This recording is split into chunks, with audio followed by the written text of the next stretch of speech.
Welcome to the world of Reddit. Whoa.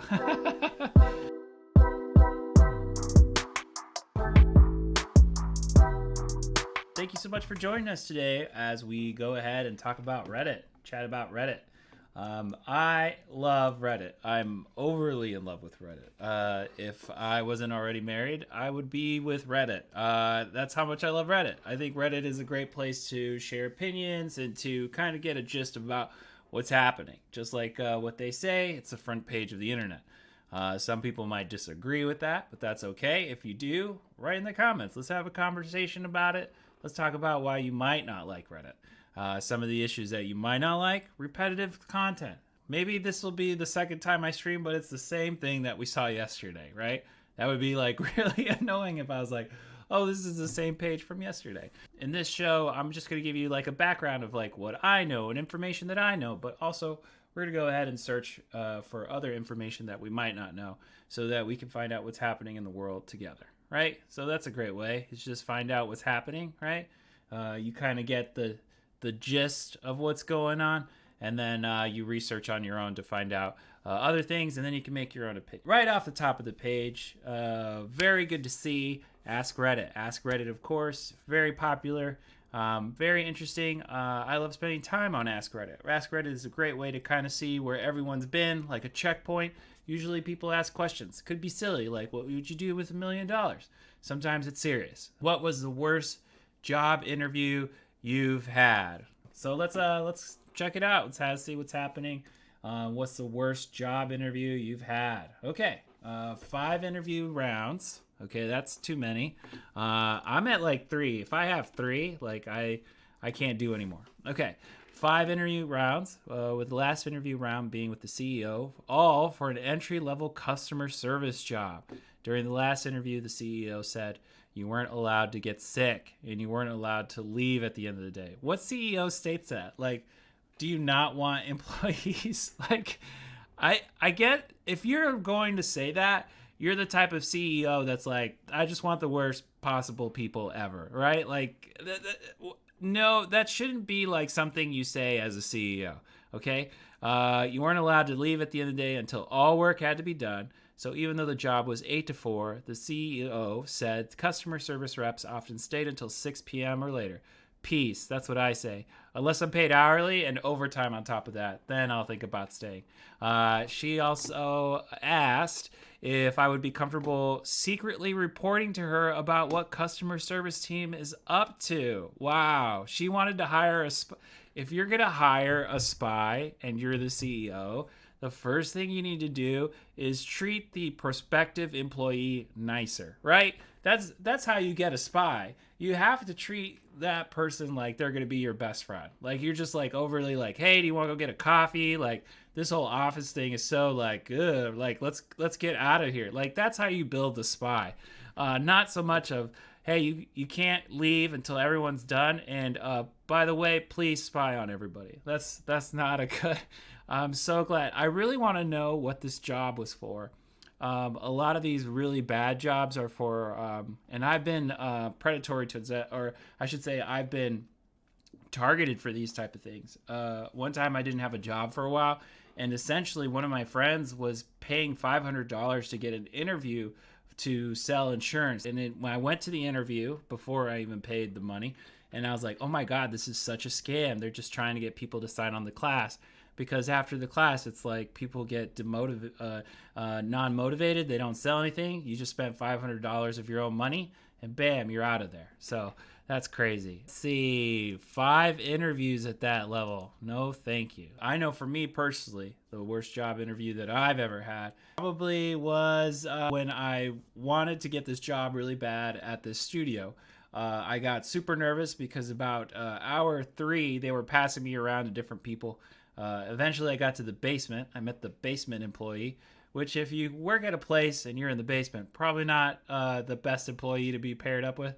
At one point I just said, hey, can I go home now? Like, I was just like, I was tired. I didn't want to be there. I was frustrated. That was my worst job interview. Self-sabotage all on its own. Okay, my first interview ever was at DQ. I accidentally knocked a 90-year-old woman over. I hope that woman was not working there, because that's what minimum wage jobs will do. You'll be constantly working into your 90s. I haven't been to a DQ in a long time. I found some bad stuff in my food there, and I haven't ever gone back. I will not get a milkshake from there ever again. That is all I'll say. I don't know if you've had bad food experiences, but if you have, let me know. Because once you have a bad food experience at a place, it's like you can't go back there. That place doesn't exist anymore. Except if it's a major chain, then you know that location doesn't exist anymore. I'll probably go to a different location. All right. As a nanny, you get some of the weirdest job interviews. Okay, in Los Angeles, I had a lot of friends that were actors, directors, and they were nannies during the days. Okay, it's not a professional HR rep. It's Lisa, who married her college boyfriend and works for her rich daddy. Most were just a little awkward and some inappropriate questions like, do you have a boyfriend? Or do you have a plan to have kids soon? One definitely stands out. Ooh, a story. Juicy. All right. I go into an interview for a family of about a 16-month-old. Okay, that's one in like 4 months. Okay. Mom introduces herself and tells me we'll be interviewing in the nursery. I follow her in, and there's only one chair. Okay, weird. The rocking chair. She tells me to sit on the ground in a not-so-nice way. Oh, red flag. It became very clear that it was symbolic for how she treats the help. She wanted to literally look down on me. Wow. Fuck that person. That person's a douche. I sit down. She gets her toddler out of the crib, sits in the rocking chair, and immediately starts breastfeeding. Oh, weird. I've been around a lot of breastfeeding mamas, so it wasn't that weird. I'm weirded out, but that doesn't happen around me, so I get that.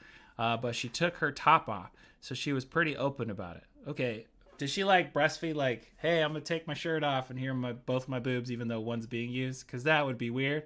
But like if you have like a blouse and you're like, hey, here you go, that I could see that not being so weird. Okay, more information, please. First thing she says is, hope you're okay with this because you'll be seeing it a lot. Okay, very assertive. No real hello, how's it going, or question. Just get used to seeing my tits.